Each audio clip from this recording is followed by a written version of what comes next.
تو قل تو حضور فرماتے ہیں میں نے عرض کیا لبیک و سعدیک، لبیک اللہ اے میرے مالک و مولا، اے میرے خالق کائنات، میں حاضر ہوں، میں حاضر ہوں۔ تو اللہ تعالیٰ سرکار فرماتے ہیں اللہ نے مجھ سے فرمایا قال فیما یختصم الملاء الاعلی، کہ فرشتوں کی اعلی ملائے اعلی جو اعلیٰ فرشتے تھے، عظیم فرشتے تھے، ان کی ایک میٹنگ چل رہی تھی، وہ آپس میں کسی مسئلے میں بحث کر رہے تھے۔ تو حضور فرماتے ہیں کہ اللہ نے مجھے وہ دکھایا، اور دکھانے کے بعد رب کریم نے مجھ سے فرمایا کہ اے میرے محبوب، وہ دیکھ رہے ہو جڑے فرشتے کسی مسئلے میں بحث کر رہے؟ حضور نے فرمایا مجھے نظر آ رہے ہیں۔ تو حضور فرماتے ہیں اللہ نے مجھ سے فرمایا کہ آپ کو پتہ ہے یہ کس مسئلے میں بحث کرتے ہیں؟ تو حضور علیہ الصلوۃ والسلام فرماتے ہیں کہ میں نے کہا لا ادری، کہ میں از خود نہیں جانتا، یا اس کا دوسرا معنی یوں کر لیجئے کہ حضور نے فرمایا میرا رب ہی بہتر جانتا ہے۔ جیسے کوئی استاد اگر کسی شاگرد سے کوئی بات پوچھے اور وہ شاگرد ادب کے بارے کہے کہ استاد جی آپ ہی بتائیں، ادب کے بارے کہتا ہے، جاننے کے باوجود کہتا ہے جی آپ ہی بہتر بیان کر سکتے ہیں۔ جب اللہ نے فرمایا کہ محبوب یہ جو ملائے اعلیٰ جو اعلیٰ فرشتے ہیں یہ کسی مسئلے میں بحث کر رہے ہیں، آپ کو پتہ ہے کس مسئلے میں ڈسکشن ہو رہی ہے؟ حضور نے فرمایا کہ میں نہیں، از خود نہیں جانتا، اے میرے رب تو ہی بہتر جانتا ہے۔ حضور کہتے ہیں کہ بس میں نے اتنا کہا کہ لا ادری، میں از خود ان کی بحث کو نہیں سن پا رہا یا نہیں جان رہا، تو حضور علیہ السلام فرماتے ہیں کہ اس لمحے میرے رب نے مجھ پر کرم فرمایا۔ کیا کرم فرمایا وہ سنیں گے آپ کا ایمان تازہ ہو جائے گا۔ حضور علیہ السلام فرماتے ہیں کہ فَوَضَعَ يَدَاهُ بَيْنَ كَتِفَيَّ حَتَّى وَجَدْتُ بَرْدَهَا بَيْنَ ثَدَيَّ۔ حضور علیہ السلام فرماتے ہیں کہ اس لمحے میرے رب نے، حضور علیہ السلام فرماتے ہیں کہ اس لمحے میرے رب نے، نبی پاک صلی اللہ علیہ وسلم فرماتے ہیں کہ اس لمحے کیا ہوا کہ میرے رب نے مجھے میرے دونوں شانوں کے درمیان، یہ کندھوں کے درمیان اپنا دست قدرت رکھا۔ اللہ، آپ اس منظر کو ذرا سوچیں۔ سرکار کیا فرماتے ہیں کہ اس لمحے اللہ تعالیٰ نے کیا کیا؟ اپنا دست قدرت میرے دونوں شانوں کے درمیان، دونوں کندھوں کے درمیان، جہاں پر مور نبوت تھی سرکار کی، حضور فرماتے ہیں اس لمحے اللہ نے اس کے اوپر اپنا دست قدرت میرے اوپر رکھا۔ تو سرکار دو عالم صلی اللہ تعالیٰ علیہ وسلم فرماتے ہیں حتی وجدت بردہا، میں نے اللہ تعالیٰ کے دست قدرت کی ٹھنڈک کو محسوس کیا۔ کیا کیا؟ ٹھنڈک کو محسوس کیا۔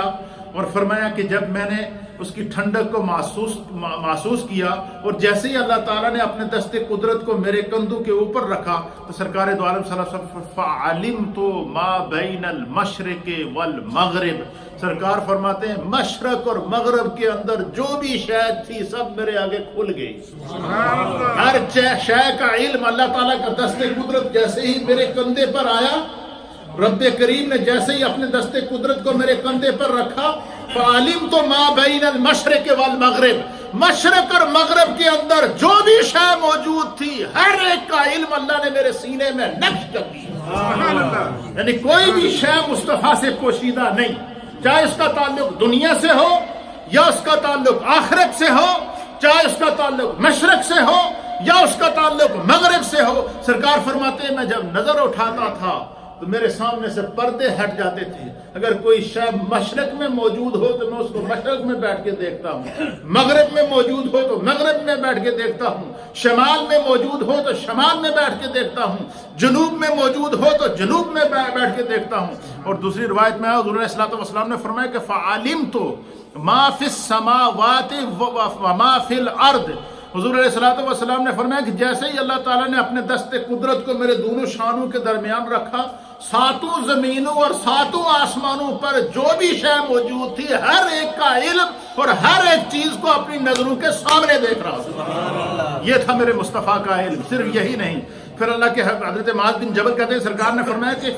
قال فتجلی لی، کہ اللہ تعالیٰ نے جیسے ہی میرے اوپر اپنی تجلی، اپنے کرم کی اور فضل کی تجلی ڈالی اور میرے اپنے دست قدرت کو میرے دونوں شانوں کے درمیان رکھا، پھر سرکار نے فرمایا کہ کل شیء وعرفت کہ ہر فتجلی لی کل شیء وعرفت، حضور علیہ السلام فرماتے ہیں کہ جیسے ہی اللہ تعالیٰ نے اپنے دست قدرت کو میرے دونوں شانوں کے درمیان رکھا، فتجلی لی کل شیء، فتجلی لی کل شیء، کہ ہر شے جو بھی زمینوں کے اوپر ہے، آسمانوں کے اوپر ہے، سمندروں میں ہے، سمندروں کی تہوں میں ہے، فرمایا ہر شے کو فتجلی، اللہ نے میرے سامنے بالکل کھول کے رکھ دیا، میں اس کو اپنی آنکھوں کے سامنے دیکھتا ہوں۔ اسی لیے حضور علیہ السلام جب زمین پر چلتے تو زمین کے اندر کے احوال دکھاتے۔ سرکار دو عالم چلتے چلتے ایک قبرستان سے گزرے، وہاں رک گئے، حضور علیہ السلام نے ایک کھجور کا درخت کی ٹہنی توڑی، اس ٹہنیوں کو دو حصوں میں تقسیم کر کے دونوں قبروں پہ لگا دیا۔ حضور فرماتے میں اس قبر سے گزر رہا تھا، میں نے نظر دوڑائی تو میں نے دیکھا کہ ان دو قبروں والوں کو قبر میں عذاب ہو رہا۔ کیوں؟ سرکار سے کوئی چیز نگاہوں سے پوشیدہ نہیں۔ سرکار فرماتے کہ میں نے اپنے ہاتھوں سے اس پر یہ ٹہنیاں لگا دی ہیں، کیونکہ جو ہر یہ ٹہنیاں جب تک ہری رہیں گی، حضور نے فرمایا یہ اللہ کا ذکر کرتی رہیں گی، اور سرکار نے فرمایا جہاں خدا کا ذکر ہو وہاں پر عذاب نہیں آتا۔ یعنی جہاں زمین کے اوپر رہے، زمین کے نیچے کی آپ کے سامنے۔ حضور فرماتے ہیں میں موسیٰ علیہ السلام کی قبر سے گزرا، موسیٰ علیہ السلام کو اپنی قبر کے اندر دیکھ رہا ہوں۔ سرکار فرماتے ہیں میں شہدائے احد کو ان کی قبروں کے اندر اپنی آنکھوں کے سامنے دیکھ رہا ہوں۔ تو حضور علیہ السلام سے اللہ نے ہر چیز کو منکشف کر دیا تھا، کائنات کی ہر شے کا علم اللہ نے آپ کو عطا فرما دیا تھا۔ آج کی گفتگو کو ہم انہی الفاظ پر ختم کرتے ہیں۔ اس کی وجہ یہ ہے کہ ہمارے